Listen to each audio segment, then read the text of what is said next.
आए और हमारी जो मांग थी एएसआई सर्वे की जो मांग थी, जो एप्लीकेशन है, उसको हमने अलाउ करने की मांग की। माननीय अदालत ने हमारी बात नोट की है और बरसिप एक्ट की भी आई, तो हमने माननीय हमारे वकील वरुण कुमार सिन्हा और योगेंद्र ओझा जी ने माननीय अदालत को संतुष्ट किया और बताया कि यहाँ बरसिप एक्ट यहाँ नहीं लागू होता है। अस्सलामु अलैकुम वरहमतुल्लाहि वबरकातुहू। नाज़रीन इकराम, कल कोर्ट में अदालत में क्या बहस हुई है उसके हवाले से मैं एक आपको बहुत ख़ास वीडियो दिखाने वाला हूँ। पूरा वीडियो नहीं दिखाऊंगा, लेकिन उसमें जो ख़ास है वो आपको मैं दिखाने वाला हूँ। आप देखेंगे तो आपको पता चल जाएगा कि विष्णु गुप्ता आज हवा में फायर कर रहा है, हवा में लठ मार रहा है और ओवर कॉन्फिडेंस दिखा रहा है कि फैसला हमारे हक में आएगा। और वहाँ दरगाह नहीं थी, वहाँ पर मंदिर था। मतलब अब भी जो है वो इस चीज़ पर ये अड़ा हुआ है, जबकि इसको बहुत ज़्यादा चीज़ें देखने को भी मिल गई हैं। बहुत इसने ऐसे करिश्मे देख लिए हुजूर ख्वाजा गरीब नवाज के कि किसी को कैंसर हुआ, किसी को हार्ट अटैक की दौड़ा पड़ गया, किसी को कुछ हुआ, मतलब उलझनों में फंसा हुआ है, लेकिन फिर भी जिद पर अड़ा हुआ है। एक हैं हिंदू वकील और एक हैं मुस्लिम वकील। मुस्लिम वकील ने क्या कहा है और कोर्ट में क्या बहस हुई है, इसका हम अगला पार्ट भी आप तक पहुंचाएंगे, क्योंकि इस पार्ट में ये सिर्फ 2:30 बजे तक की इसमें तमाम बातें हैं। 2:30 बजे के बाद में यानी कोर्ट ने क्या फैसला दिया है, सर्वे होगा नहीं होगा, इसके बारे में हम आपको शाम को या कुछ देर बाद में आपको हम इत्तला कर देंगे। या तो हम कम्युनिटी लगा देंगे या हम एक छोटी सी वीडियो आप तक पहुंचा देंगे। लेकिन ये वीडियो आपके लिए इस वजह से खास है कि विष्णु गुप्ता, जिसके चेहरे की हवाइयां उड़ी हुई हैं, जिससे बोला तक नहीं जा रहा है और ऐसा लग रहा है कि वो डरा हुआ है और सहमा हुआ है, उसके बावजूद भी उसका ओवर कॉन्फिडेंस देखें कि वो ये बोल रहा है कि फैसला हमारे ही हक में आएगा, यानी उसकी जांच होनी चाहिए। ये उसके अल्फाज हैं कि वो ये कहता है कि एक मर्तबा जांच होनी चाहिए, उसमें पता चल जाएगा कि मंदिर है या फिर मज़ार है। अभी भी ये इतनी जिद पर अड़ा हुआ है कि ये बोल रहा है कि सर्वे होना चाहिए, मतलब ये मांग कर रहा है। और जो मुस्लिम वकील हैं उन्होंने किन किन अल्फाजों में इसका रद्द किया है और किन किन अल्फाजों में बहस की है, उनकी क्या क्या बातें हैं, वो आप उन्हीं की ज़बानी सुनेंगे तो आपको पता चल जाएगा कि यार ये लोग जो हैं वो बिला वजह हवा में लठ चला रहे हैं, धूल में लठ चला रहे हैं। मतलब ना कोई इनके पास सही तुक्का है, ना कोई सही दलील है।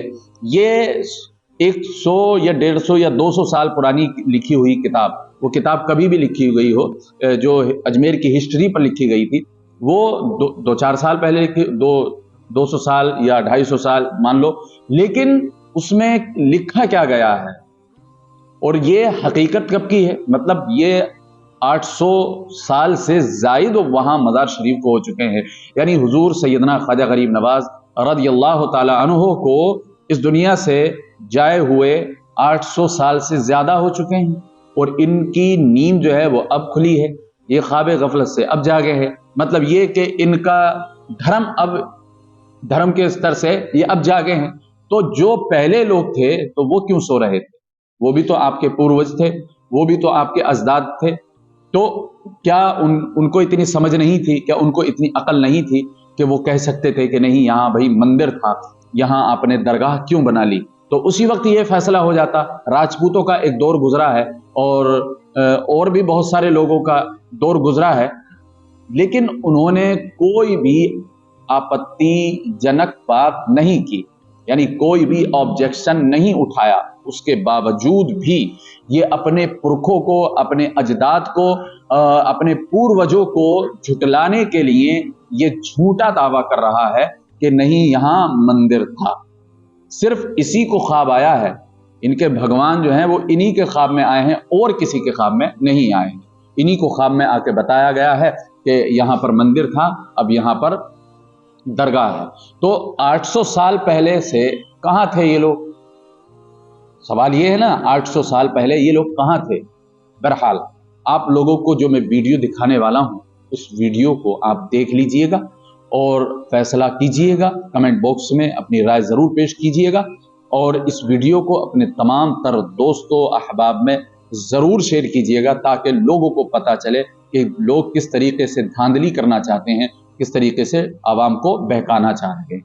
जो भी कदीम है इन लोगों को डोनेट किए थे जगह, तो वहाँ पे ऑल ऑफ सडन जो है, अगर वहाँ पे मूर्ति है, वहाँ पे गणेश टेम्पल है, भाई जमीन में हर जगह पे खुदा है। आज सुनवाई हुई, माननीय मनमोहन सिंह चंदेल जी की अदालत ने आज सुनवाई हुई है। जो सभी पक्षों को नोटिस जारी किए गए थे उनके भी जवाब आए, रिप्लाई आए और हमारी जो मांग थी एएसआई सर्वे की जो मांग थी, जो एप्लीकेशन है उसको हमने अलाउ करने की मांग की। माननीय अदालत ने हमारी बात पॉइंट आउट नोट की है और बरसिप एक्ट की भी आई, तो हमने माननीय हमारे वकील वरुण कुमार सिन्हा और योगेंद्र ओझा जी ने माननीय अदालत को संतुष्ट किया और बताया कि यहाँ बरसिप एक्ट यहाँ नहीं लागू होता है, अजमेर दरगाह एक्ट से भी ये वार्ड है, बाहर है, लिहाजा हमारी एएसआई सर्वे की जो एप्लीकेशन है वो अलाउ किया जाए और वहाँ सर्वे हो तो कम से कम ये पता तो चले शुरुआती स्तर पे कि वहाँ पहले संकट मोचन महादेव मंदिर था या नहीं था। ये तो बात की बात है, सारा केस चलेगा, ओपन चलेगा, वो ट्रायल की बात है।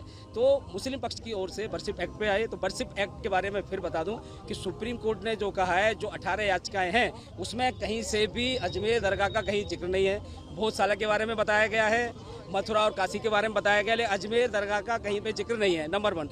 और दूसरा, वो अजमेर दरगाह जो है बरसिप एक्ट के दायरे से बाहर है। पूजा स्थल अधिनियम कानून, मस्जिद और चर्च, मंदिर और गुरुद्वारा वहाँ लागू होता है, नोट, मजार एंड कब्रिस्तान, वहाँ बरसिप एक्ट लागू नहीं होता है। और अजमेर दरगाह एक्ट से भी ये पार्ट है। तो मुस्लिम पक्ष की ओर से यही मांग की गई है कि ये बरसिप एक्ट वाली, हमने बता दिया अदालत को कि बरसिप एक्ट के बाहर है और हमें उम्मीद है 4:30 बजे ऑर्डर, 4:30 बजे ऑर्डर आ रहा है। मुझे उम्मीद है कि जो ऑर्डर है वो हमारे पक्ष में आएगा और सर्वे का आदेश आएगा और दूध का दूध और पानी का पानी, पता चलेगा कि वहाँ महादेव मंदिर, संकट मोचन महादेव मंदिर था और अजमेर दरगाह वो नहीं है। ऐसे लोगों ने इंटरवेंशन एप्लीकेशन फाइल की है कि पक्षकार बनने के लिए, वो बात की बात है, वो कोर्ट उनको बाद में डिसाइड करेगा। पहले जो है हमारा एएसआई सर्वे का मामला है उस पर डिसाइड होना है। हमने अदालत को समझाया है कि भाई क्या है, एएसआई सर्वे जाना चाहिए, हमारी एप्लीकेशन अलाउ की जाए, जो पेंडिंग है उसकी बात की गई है और अदालत ने पॉइंट नोट किया कि अब देखते हैं 4:30 बजे क्या ऑर्डर आता है। मुझे उम्मीद है भगवान और महादेव हमारे साथ हैं, फैसला हमारे पक्ष में आएगा। मेरा क्लाइंट जो है एडवोकेट है, तो उनका मानना यह है कि ख्वाजा साहब की आस्था में जो है वो डेवोटी हैं, तो इसलिए जो है ये विवाद जो जिस तरीके से कम्युनल सीन दे रहा है, लोगों के दिलों में शक पैदा कर रहा है, इस चीज़ को लेके, इस विवाद को लेके 1 Rule 10 एप्लीकेशन डाले हैं कोर्ट में कि कोई भी जगह अगर आपकी नॉलेज में हो, पब्लिक डोमेन में हो, तो उस जगह को जो है आप डिक्लेरेटिव सूट डालते हैं तो 12 साल जो है लिमिटेशन एक्ट है। अगर वो सुप्रीम कोर्ट में भी कोई कब्जा करता है, स्क्वाट होता है, एडवर्स पोजीशन होता है, तो 12 साल जो है कानून में है। तो 12 साल के बाद आप 800 वर्ष के बाद आ रहे हैं कि ज़माना बदल गया, मुग़ल से चले गया, राजा महाराजा आ गए, सब जो है ख्वाजा साहब के ख़दमों में गए थे और ख़दमों में रहे हैं आज तक। यहाँ की यूनिटी, अजमेर की यूनिटी जो है पूरी दुनिया में दिखाई देती है। जो हिंदू मुसलमान की यूनिटी है वो एक एग्जाम्पल है, उसको नज़र ना लगे, इस वजह से हम कोर्ट में जो है डाले कि इसको खारिज करो, डिसमिस करो, ये मेंटेनेबिलिटी नहीं हो सकता। इमरान ये एडवोकेट बाय प्रोफेशन है, उनकी ओर से डाला गया। तो अभी आगे वाले को हमने नोटिस दिया है, उनकी भी सुनवाई होगी, उनका भी जवाब होगा, फिर जो है आगे जो है कोर्ट अपना निर्णय लेगी। बिल्कुल करना हार्मी जो ख्वाजा साहब की जो, देखिए ये मामला ऐसा है, अभी सुप्रीम कोर्ट इसको क्यों सीरियसली लिया था कि आगे जाके जो है कम्युनल हार्मी जितने वक्फ लैंड के ऊपर आप उठा लेंगे, मंदिरें बनी है और बहुत सारे मंदिरों में आज भी जो है ये ख्वाजा साहब का नहीं है, बहुत सारे मंदिरों में अतिथि देव बना के उनको बुलाए थे, वो साथ में थे, देव देवता के साथ में थे, वो चीज़ को हम मानना है। यहाँ पे अगर शिवलिंग भी वहाँ पे है तो मैं यहाँ पे मैं बता रहा हूँ, मैं मुसलमान घर में हूँ, भाई बर्थ मैं हिंदू हूँ, ठीक है, मैं हिंदुस्तान में रहता हूँ, क्योंकि मैं अरब में रह के मैं हिंदू नहीं बोल सकता, मैं अरबियन हूँ, पाकिस्तान में हूँ तो पाकिस्तानी हूँ, हिंदू हूँ मैं।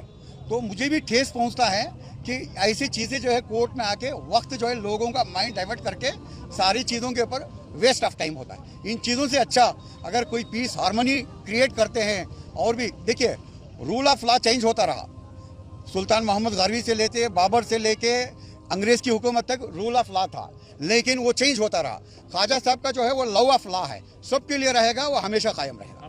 मेरा नाम हुसैन मोइन फारूक, एडवोकेट, सुप्रीम